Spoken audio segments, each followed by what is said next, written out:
The soft hum of the heater in Maya's modest apartment did little to cut through the chill that wrapped itself around her shoulders like a heavy shawl.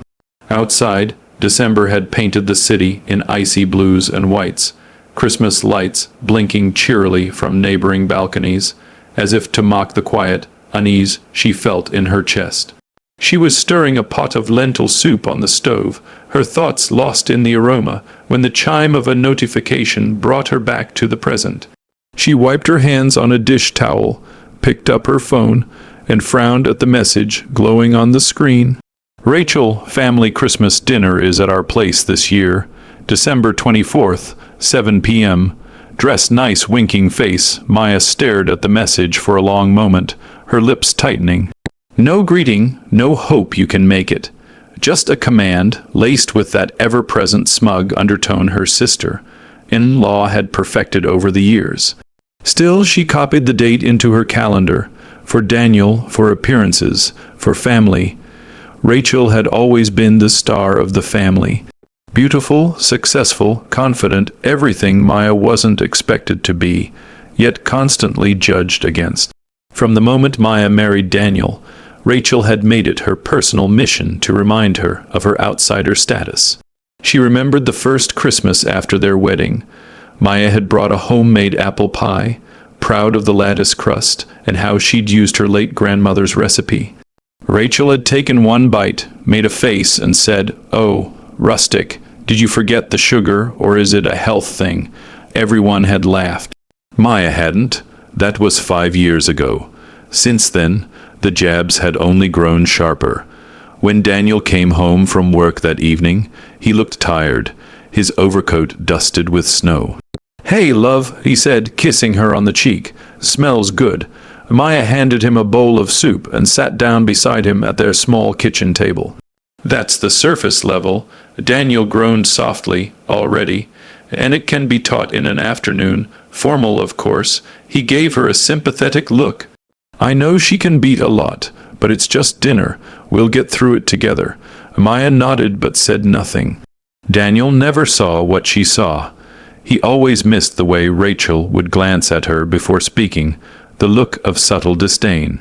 The patronizing tone, the orchestrated conversations where Maya was either invisible or the punchline. She was tired of feeling small in rooms where she was supposed to feel like family. Over the next few weeks, preparations for the party buzzed on a family group chat, one Maya had been accidentally left out of. She only knew about it because Daniel once scrolled through the messages in front of her. Photos of dishes Rachel was assigning to people, inside jokes, an outfit theme, sparkles and silver she was never told about. Maya waited for Daniel to say something, to ask why his wife wasn't included, but he just laughed and said, "That's Rachel, always extra." So Maya chose her own dress, a simple forest green velvet gown that hugged her waist and fell elegantly to her ankles. It wasn't sparkly or silver, but it made her feel whole, grounded, and this year that was enough. December 24th arrived with crisp air and a dusting of snow. As they pulled into Rachel's long driveway, the estate loomed in warm, golden light. Maya exhaled slowly. She had done her makeup perfectly, hair in soft waves, lips a muted berry shade. She looked like herself, the version of her she liked best, the version Rachel hadn't beaten down yet. Daniel reached for her hand. "Let's make it a good night." She smiled politely. "Let's." The front door opened before they could knock. Rachel stood in a floor-length, shimmering silver gown that probably cost more than Maya's monthly rent.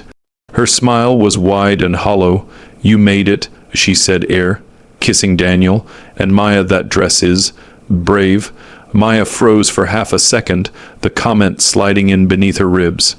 She ignored it. Inside, the house was buzzing with chatter, the smell of cinnamon, wine, and roasted meats wafting through the halls. Guests mingled with glasses of champagne. Laughter echoed from every room. Rachel floated through her home like royalty. She made sure to introduce everyone, doctors, CEO, influencers, each time conveniently forgetting to mention Maya's name or profession. "This is my brother Daniel. He's in finance. Oh, and this is his wife," she would add with a vague hand gesture. Maya smiled and shook hands. She knew the game. By the time dinner was served, Maya had swallowed her pride, her resentment, and 2 glasses of wine. The dining room was a Pinterest dream. Tall candles, crystal glassware, silver accents everywhere. The seats had name cards. Maya's was between Rachel's husband, Greg, and a woman named Chloe, who turned out to be Rachel's newest business partner. Across the table, Daniel was seated between Rachel and an investor from London. Maya wasn't surprised. Just before the meal began, Rachel stood up and clinked her glass. "Before we dive into this amazing feast," she said with a faux, humble smile, "I want to thank everyone for being here. You're not just guests, you're family. Well, most of you." Light laughter rippled around the table. And a special shout-out to Maya. She continued, voice lilting, for bringing store. "Bought cookies for the dessert table. I guess not everyone has time to bake, right?" A few heads turned. Chloe chuckled. Rachel smiled sweetly at Maya. Maya blinked. Her cheeks burned. "I did bake them," she said quietly. "I made them myself." Rachel widened her eyes in mock surprise. "Oh, then I owe Safeway an apology, because they taste exactly like the ones I buy from aisle 6. The room erupted into laughter. Maya sat still. Her fork hovered above her plate. The candlelight flickered against the tears building in her eyes. She willed them not to fall. Daniel didn't look at her.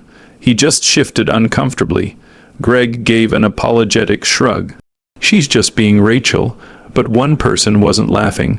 Across the table, a man in a charcoal suit, someone Maya hadn't noticed before, set his glass down with a quiet clink. His voice, calm and clear, cut through the noise. "Well, I thought they were delicious." The room went silent. The silence following the man's words was short-lived, but it was sharp. It cut through the pretentious warmth of the dining room like a cold gust from the open door. Rachel let out a strained laugh, the kind people use when they realize they've just lost control of the room. "Oh, well, thank you," she said, eyes narrowing. "I didn't catch your name." The man, still seated calmly, wiped his mouth with his napkin before replying. Alex Monroe. I'm Greg's cousin." He gestured politely to Rachel's husband. "We haven't met before." "Oh, right." Rachel's smile tightened. "You're the one from Chicago, right? The artist?" Alex nodded once. Among other things, the other guests shifted in their seats. Chloe took a sip of her wine. Daniel looked down at his plate like he wished it would swallow him whole. Maya didn't move. She was afraid if she did, the fragile composure she had left would shatter right there on the charger plate. Alex turned his gaze back to her. His voice was soft but deliberate. "I thought the cookies were excellent. Nutmeg and orange zest, right?" Maya looked at him, really looked. He wasn't flashy. His suit was elegant but understated, his features thoughtful, kind. He reminded her of someone who read a lot and spoke very little, but when he did speak, he meant every word. She managed a small nod. "Yes, thank you." Rachel waved her hand with forced cheer. "Well, tastes vary. Some people have simpler palates, I suppose." Alex tilted his head, unfazed. "Or maybe some people have simpler manners." The room went still again. Greg let out a breath. "Okay, folks, let's eat before the wine makes us start reciting Shakespeare." Laughter trickled in, awkward and uncertain. The tension diffused, or tried to. As dinner progressed, conversation resumed in clipped bursts. Maya mostly stayed quiet, grateful for the noise that dulled the echo of Rachel's earlier cruelty. She caught Daniel glancing at her now and then, but he said nothing. Typical, Maya wasn't angry. Not really. Anger required energy. What she felt was older, heavier. Something she'd carried through years of holidays, birthdays, anniversaries, the quiet dismissal, the backhanded compliments. the way Rachel always found new ways to reduce her presence to a joke. And no one ever said anything until tonight. Later, while dessert was being served, Maya stepped into the kitchen under the pretense of helping Rachel's hired staff. She needed air, space. She leaned against the marble counter, trying to will her heartbeat back to normal. "Hey," she turned. It was Alex. He held 2 cups of coffee. "Thought you might want something that doesn't taste like melted sugar sculptures." She smiled faintly. "You guessed right." He handed her a cup and leaned on the counter beside her.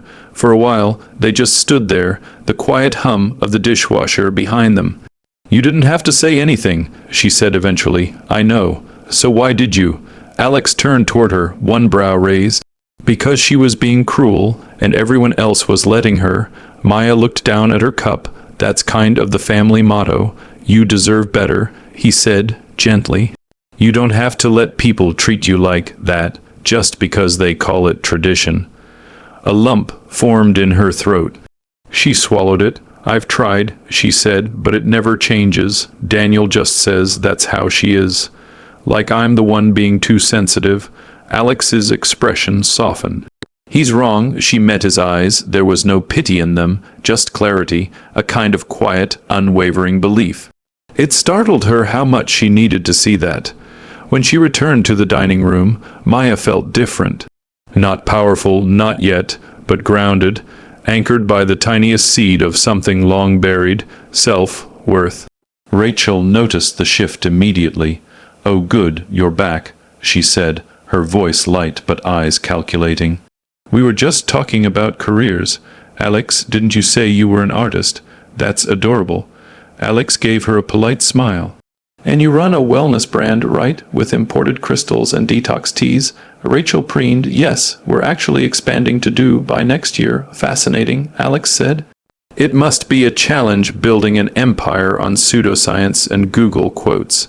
A couple of people choked on their champagne. Rachel's smile cracked. Maya sipped her coffee and failed to hide the small curl of her lips. The evening wound down soon after. Coats were collected, goodbyes exchanged. Rachel's perfect party had lost its shine. Maya could feel it, the shift in energy. Guests were still polite, but something had cracked in the image Rachel had worked so hard to build. And it wasn't just because of Alex.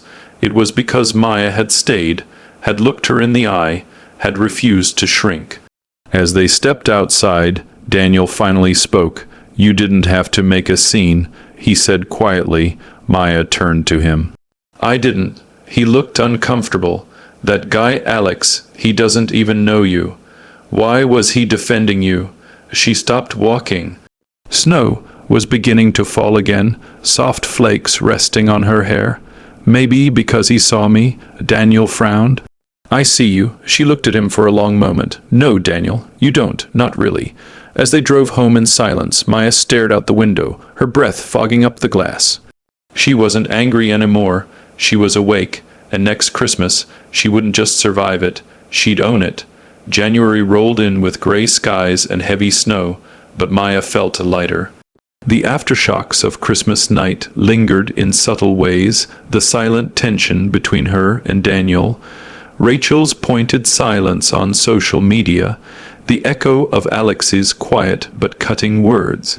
But something inside her had shifted, something irreversible. For the first time in years, Maya wasn't focused on making herself smaller to fit into someone else's expectations. She had spent far too long trying to be palatable, helpful, agreeable, invisible. She was done. Daniel hadn't apologized. Not really. A few days after the party, he'd brought her a bottle of wine and said, "You were right to be upset." Rachel crossed a line, but there was no real accountability. No reflection on the fact that he'd let it happen, again and again. Their conversations became stilted, wrapped in passive phrases and tight smiles. The kind of marriage that looks fine on the outside and crumbles in the quiet moments. Maya began spending more time alone. Not out of sadness, but clarity. She took long walks in the snow, journaled every night, revisited the things she used to love before she became someone's wife, someone's sister, in-law, someone's accessory. She started painting again. It began with one canvas, then another and another. By February, her small home office was filled with color, texture, life. Her Instagram, previously dormant, began to show glimpses of her art. To her surprise, people responded. Strangers messaged her. A local boutique asked to feature her work in their spring display.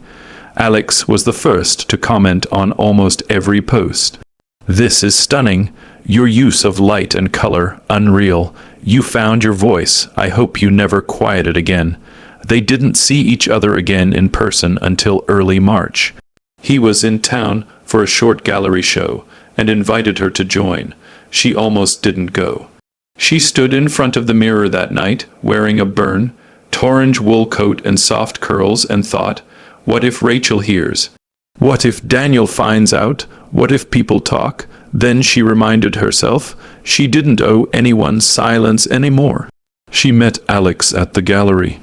It wasn't a date, not officially, but the way he looked at her, the way he listened, the way he remembered every detail from their last conversation, it felt like being seen in a way that wasn't intrusive. It was freeing. Over coffee afterward, she told him everything about Rachel, about the years of dismissiveness, the way her light had been slowly snuffed out, about how she'd become a ghost in her own marriage. Alex didn't offer pity. He offered understanding. And one quiet observation: sometimes the people who hurt us most are the ones who need us silent, because our truth threatens the lie they built. By spring, Maya's art had taken on a life of its own. She was invited to contribute to a local gallery's summer show.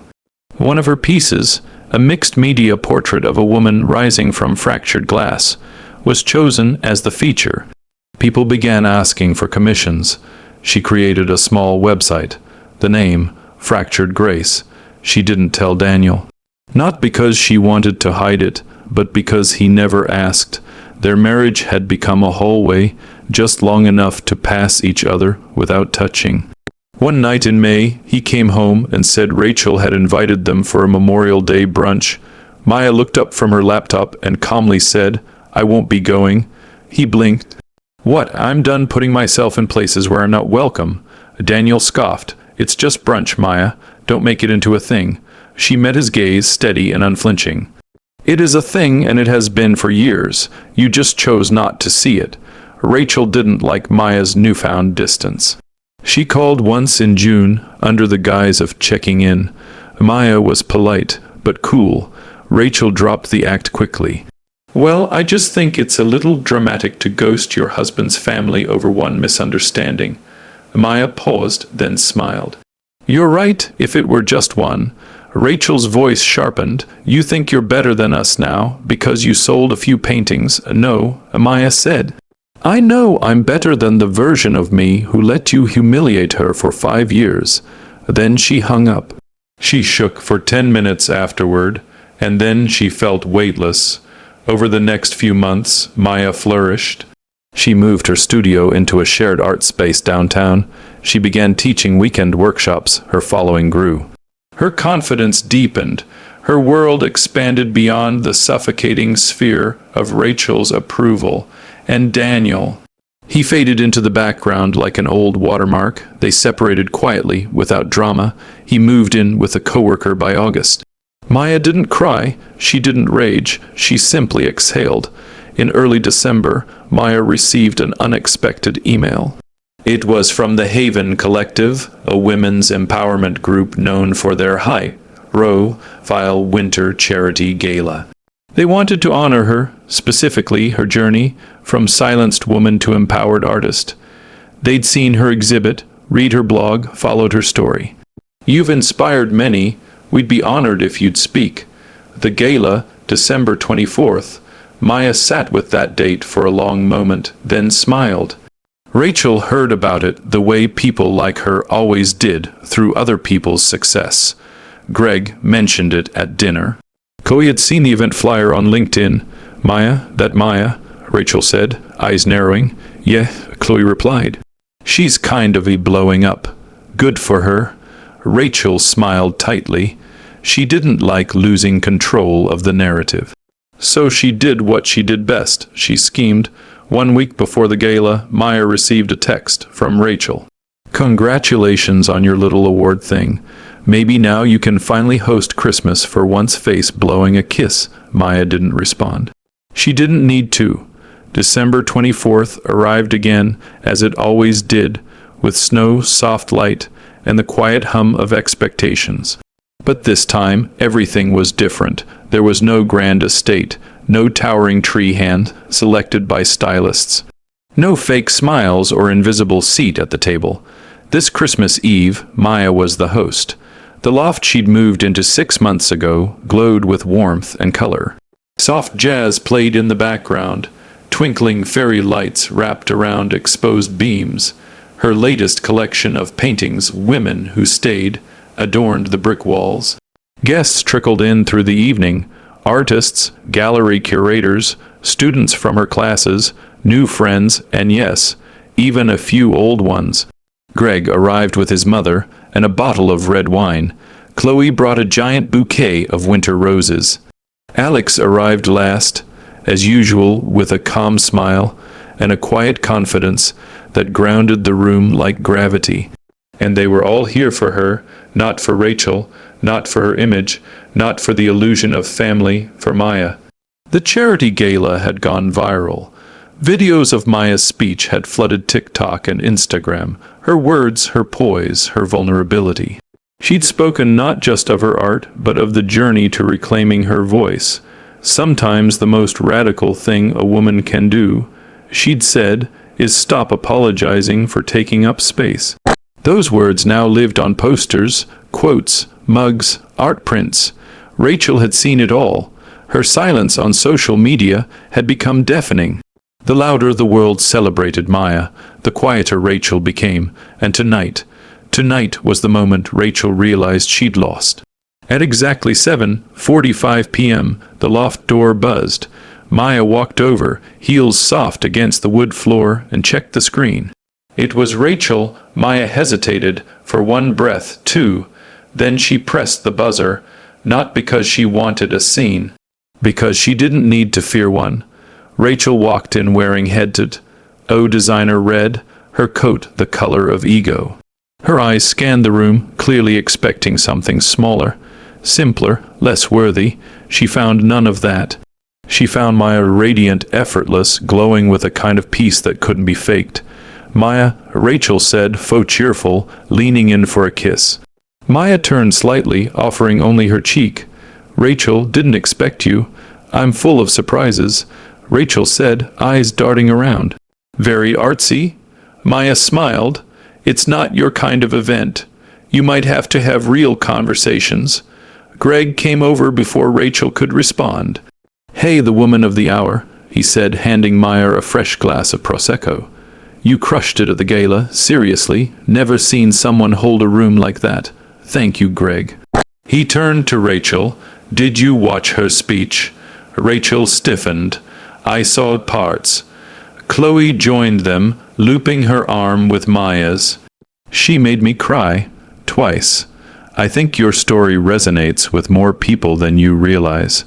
Rachel's smile faltered. "I suppose everyone loves a good underdog." Maya tilted her head. "Funny, I never saw myself as one. Just someone who stopped playing a game rigged against her." The party flowed like water.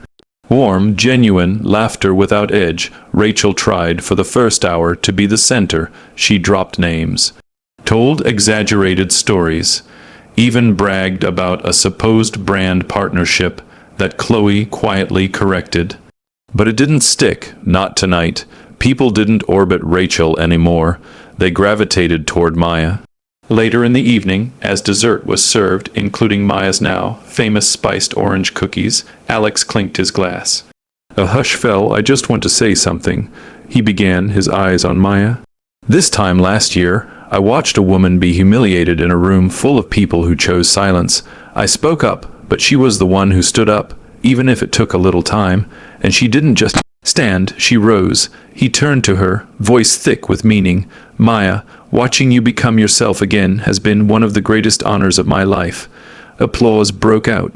Rachel clapped once, twice, then lowered her hands. Maya stood, raising her glass. "Thank you, Alex, and thank you all for being here. 1 year ago, I walked out of a house that never felt like home. Tonight, I walk in my own." She turned, locking eyes with Rachel. "And I finally understand I was never the problem, just the threat." A beat of silence, then laughter, then cheers. Rachel left shortly after. She didn't make a scene. She didn't cry. She just said she had another party to get to.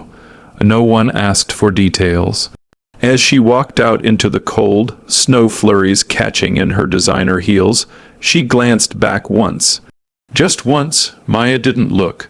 Later that night, as the party wound down and guests trickled out, Maya stood on her balcony, looking out at the snowy city lights. Alex joined her, slipping his coat around her shoulders. "You okay?" he asked. She nodded. "I'm better than okay." They stood in silence for a moment. Then he added, "You know, revenge isn't always fire and fury. Sometimes it's just becoming untouchable." Maya smiled. "No, it's just becoming me." A dizzy epilogue. 1 year later, Maya's second solo exhibit opened to a sold-out crowd. Her book, Fractured Grace, Finding Strength After Being Silenced, hit the bestseller list. She hosted her 3rd annual Artists in Bloom mentorship program for women reclaiming their voices through creativity. And Rachel, still running her wellness brand, still curating appearances, but people noticed now. The ones who once laughed with her began to pause. Question, reconsider, because Maya hadn't destroyed her. She'd outgrown her, and that was the sweetest revenge of all. Glowing star, the end, or maybe just the beginning.